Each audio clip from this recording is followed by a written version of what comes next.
I think we start this conversation from the very beginning where it needs to, which is violent people. We've even seen most people saying something about any abuser was once abused, right? And I hate it that they use this, especially for sexual predators and those kinds of people. Oh, they were abused, that's why they're abusing you. Everybody has a choice, yeah, to deal with their trauma, to see somebody about it, to get it sorted out. You don't need to be an abuser, right? Let's make that clear. However, most people who are abusers, I'm talking about physically, emotionally, all of the forms of abuse that we know. Actually, let's name them. There's physical violence, there's emotional violence, there's financial or economical violence, and is there another one I'm missing out? I think those are the main three. For persons who do these forms of abuse, sometimes they really don't know. It's a thing of you've been brought up in an environment where this is normal. Have you seen people who have learned that thing of, oh, you know, if my dad beats my mom, it's because they love them, right? And therefore, when my husband beats me, it's because he loves me. I even remember a crazy statement that Wema Sepetu said once. Ananichapa juu ananipenda. I'm like, Wema Sepetu, are you okay? Is there food at home? What? Because you have been brought up to see that this is how people love. In the same way that an abuser a rat will chew on you and blow to prevent any pain, and then continue chewing. They chew, they blow. They chew, they blow to soothe the pain. But you're still getting eaten by a rat. A rat is still chomping away at your finger, right? So why are you not addressing the chomping? You only want to recognize the soothing. That aside, back to the conversation. Most abusers have gotten experiences in the same. It could not be necessarily that they were abused in their family as a child. It could just be a situation where they have been abused by their partners over time. So it's been almost normalized, right? The first abuser, akatoka. The second one, akatoka. The third one, by the time you're getting to a third partner who's abusing you, you've already learned coping mechanisms, dissociation, all these kinds of things. And to you, it unfortunately subconsciously has been normalized. That if he beats me to this point, then I will leave. But if he doesn't beat me like this, I will. You know, if he refuses to give me money now, I will find a way. I will manage with what I have. I will not bring up finances at all. If he abuses me verbally, as long as he doesn't beat me. You know, you hear people saying things like, yeah, but he talks badly. Yes, he's very vile with me. He's very abrasive in how he talks to me, but me hajai nipiga. And you're like, what do you mean hajai kupiga? You know? Why are you ignoring this other form of abuse? So my thing is, most unfortunate victims of abuse are often they've normalized the abuse, and therefore an abuser may know, but the abused may not know, or vice versa. Because of the fact that you've been abused so often and it's been normalized to you, this doesn't feel like it's wrong. It feels like this is how you deal with it. It feels like, yes, when a woman talks to you, you tell them, shut the F up, right? It feels like when a woman or a man is embarrassing you in public, you grab them and you pull them to the car and you tell them you shouldn't ever do. You get what I'm saying? Because this is what you have learned to do. So in some cases, truly and honestly, it's a subconscious thing that they're manifesting and you don't even know that you're doing it. Over the weekend, I unfortunately got to experience somebody who thought it was very normal to be verbally abusive and even try to show some form of aggression. Now, it was an intern, and for some reason during the day he felt disrespected. And you know, when you've decided, I'm going to catch these L's, I'm going to feel like the world is ganging up against me. So now every interaction that he had that day, he viewed it from the lens of, I'm being disrespected because I am being an intern. So by the end of the day, they were so riled up, they started becoming verbally abusive. And for me, I'm in shock because that is not how I deal with things. Me, if I feel some type of way, I will come and tell you, okay, this is what is happening. So my reaction was, what? This is not normal behavior. If you're feeling disrespected, escalate it with a superior, escalate it with the manager, escalate it with the boss. But coming to confront somebody and with your chest out, and I'm like, that's not normal behavior. And you could see that in a moment in the head, they're like, what do you mean this is not normal behavior? You disrespected me, so this is how I should, respond to it. So now when I, on behalf of somebody else, went to the boss and said, this is not normal behavior, this is too aggressive, and if this is how you're going to be carrying out things, count me out. So now like he's confused. He's like, what do you, I thought you were going to like square things. No, that is very, very abusive behavior, especially when it's a man towards a woman. I was like, the audacity. So in my head, I'm from the lens of the audacity that somebody can think they have the right to come into my space and try to bully me or be aggressive or be verbally abusive.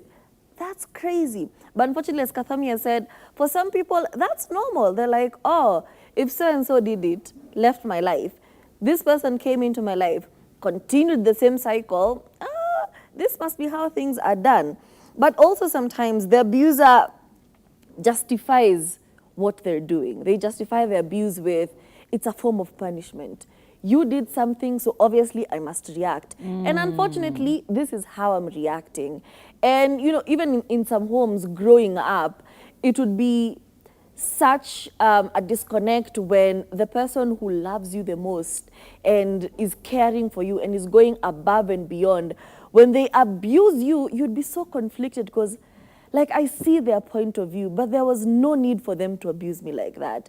Like there was no need for my mother to beat me black and blue with a broom because I didn't clean the house. But I also see how she could have been stressed, you know. So that relation, that The tug of dynamic war in of your mind. I see your struggle and I appreciate that you're going above and beyond for me. I see that my husband works so hard, he's waking up at 4 a.m. So the least I could have done is had the food ready by 6 p.m. But at the end of the day, it's not your fault. How they are reacting to their stressors is not a you thing. They're being abusive towards you. It's not you who's made them do this. And them continuing, that is them justifying it. Yeah, she only listens when I piga her. She only does this when I abuse her or abuse him. So and sometimes that's just the cycle going on. And I think actually maybe you can now maybe then break it down because also it kind of ties in along with the abusers justify it as discipline. And oftentimes it would be like, you provoked me, therefore I did that. Like if you didn't shout at me, I wouldn't have. The same way you've just said, if you wouldn't, I mean, if you had cleaned the house by the time I told you to clean the house, I wouldn't have beaten you. Okay, and it's always look what you made me do. Thank you. The victim is always kind of perpetuating a narrative of you're the problem here. And yet, in reality, you're just a victim. You're a victim of their problem, their stressors, as Turi has mentioned, which is often very interesting because you start to believe it. You know, the same way you've basically played out that narrative of, okay, I see that, yeah, they're working really hard. Maybe I should have just cooked. You know, you start to believe it, and that's how you normalize it. It's the rationalization of something that clearly is bad, but it makes sense logically. So am I right or are they wrong? And then because of the fact that you start to believe it so often and hear it so often, it almost becomes like, yeah, maybe I should just, you know, maybe I shouldn't overreact. You start to almost pace yourself to prevent anything from happening. Yeah? Your husband is coming in at 7 o'clock, you make sure that by 5:30 umeanza kupika. Ndio asikuje apate hakuna chakula upigwe. You know, I was home anyway, what was I doing? I should have cooked. Your parent was told you to remove the chicken from the fridge, the freezer. Ukasahau, you forgot because you were busy. You had a life. You're a child, you're allowed to live your life. You forgot to remove the chicken from the freezer. And because now you know by the time she's coming home, yeah, you are so screwed. You start to create some, you almost have a hyperventilation of panic of like, what am I going to do? What am I going to do? Am I start boiling the chicken? You know, it's very sad the way your brain activity and your brain chemistry is shifted when you're in the presence of an abuser. That is very, very concerning. Even but also over the weekend, we saw the Salma movie story play out. And even one thing that stood out for me, as this man was being asked, what are you doing? Why would you hit her? You know, this lady is swollen. Yeah. And he tried to minimize it. He was like, we just had a small disagreement. Yeah. What small disagreement would warrant you to hit somebody and disfigure their face? That minimization of, me, I didn't hit you, I just pushed you, you're the one overreacting. Or I've seen there's a new Korean drama of this lady who's been abused for so long, and then finally she partners with her best friend in a plot to kill this man. And, you know, the build up to up until her breaking point was crazy, because it started with small things that she would look at like this, and he'd be like, you're just overreacting. I would never do that to you.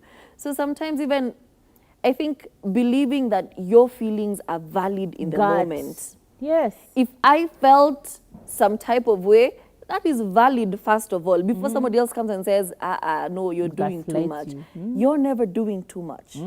Like, you need to start following. The more you shut down your gut, the more you shut down that voice in the back of your mind that's like, something is off here. The more you quiet it, the less that muscle is exercised, and the less you're able to actually now react quickly. I saw this girl who was, and this really broke me, where she went on that was such a sad story. Basically, she went on a date with this guy. No, she was just divorced from her husband like 3 months before. And she had now officially moved out. They went to court. She said, you know what? I want nothing. I want nothing from you. You keep everything. Keep the house, keep everything. I want to start afresh. And the guy was so pressed, because it's like he was expecting it to drag out in court, you know, because you want to start fighting over small things. Oh, naile kichana yangu, naile kikombe yangu. She just wanted to be done. And so she was now starting to like make a little bit more money, and she was starting to get her house furniture. And she went to the store to buy furniture. And as she was buying the furniture, she realized, I actually have no way of getting this back home. So she stepped outside and she saw this guy who had a truck.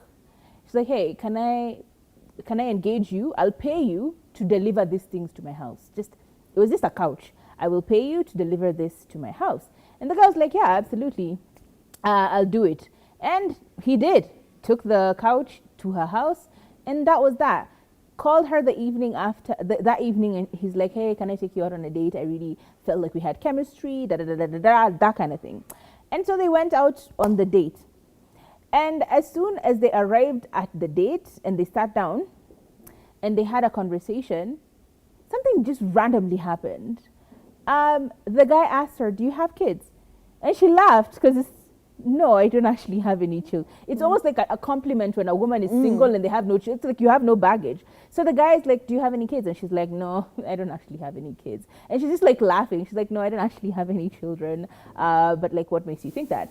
And the guy's like, oh, you have no children? She's like, yeah, I just told you I have no children. Guy says, huh. So then what's your excuse for you looking like that? Like, what's your excuse for you being this fat?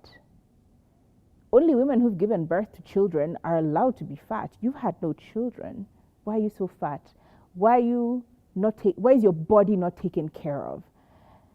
And the girl is just sitting there, kind of like laughing, because she thought it was like we started that, it's a joke. So she's like, just like laughing, and then he just keeps escalating it. And like, you should take care of yourself. How old are you again? She's like, yeah, I'm in my 30s. She's like, you're only 30? And you look like this? I would have guessed you were like 50 or something. So he kept like escalating, and then speaking, the voice started going higher and higher. Basically, everyone around the restaurant could now hear the conversation, as she's basically just there kind of laughing uncomfortably, and he's just piling on and just talking so much smack about her and her body and her ability to provide for herself. And you just got divorced. Why are you so... He just kept piling on.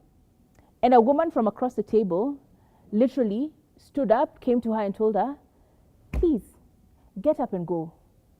Just stand up and leave. Yeah. Girl, you need to stand up now and leave. And in her mind, something clicked.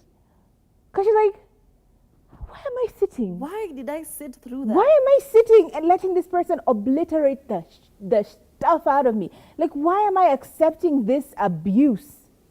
Because it is abuse. But she's so used to it. She's so used to this with her partner, her ex-partner, like just talking down on her and berating her in public, and she didn't even notice that anything was wrong. This lady grabbed her, they stood up, she went and called her a cab to go home. And as soon as she got home, she gets a call from the ex-husband. The ex-husband is like, Oh, did you meet, let's call him Jerry. Did you meet Jerry? She's like, what do you mean, did I meet Jerry? You know Jerry? He's like, yeah, he's my friend. I just wanted him to have a, how did you like your date with Jerry? She's like, wait, what? Now imagine if anything from that date had gone on. Imagine how horrible she would feel. And the fact that this was all orchestrated by someone who literally just abused her and is refusing to let her go and is punishing her for leaving. That's how weird abusers are. Not all of them are just learning. This is not their first rodeo. So I think it's important that people realize that simply because they look charming in public or they're kind to you to an extent doesn't necessarily mean that they're a nice person. If they were charming to the society and to everyone else and was trying to hide it, why would they hide it? Why would they hide the fact that they're treating you like garbage in the back, but in front of the house, you're the love of their life. They care for you. They take. Do you know, abusers are tricky. I think all this to say, abuse is not just physical. It's It's not. not just about. Nope. It's about learning your patterns so that Yep. they can be used against you in the future. Yep. It's about withholding finances because who are you without me? Yep. It's about denying breakfast for the children just to see what happens. You know, it's about using your children and denying, you know, another parent access to kids. That's also abuse because why are you using the children? So there are so many ways, there are so many forms that abuse can take. And the only way we can, you know, rid ourselves of such patterns is by recognizing them from the get-go. And this is from the very minute I clock something. They could be the most charming person on the face of the earth, and that's it. They usually are. In public, they're very functional human beings, very well liked, good social standing. But in the privacy of your home, it's a whole different scenario. So the first attempt, because that's how it happens. It's just trying your boundaries just to see how far they can go.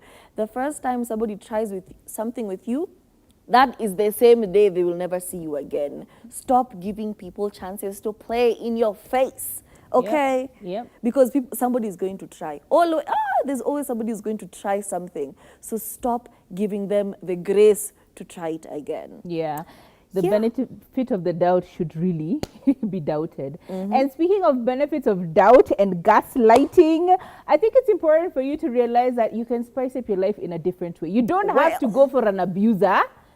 Si lazima ukue abused in order for you to spice up your life, because we have Tog spices that you can use in your meals. Unajiwasha moto kidogo ukitumia Tog spices. And as you can see, we have quite a variety on your screen. They're playing right now. We have turmeric, we have masalas, all kinds of masala, chicken, beef, whatever it is you need. And all you need to do is just order on the number on your screen, which is 0712 066 378. I repeat, the number is on your screen.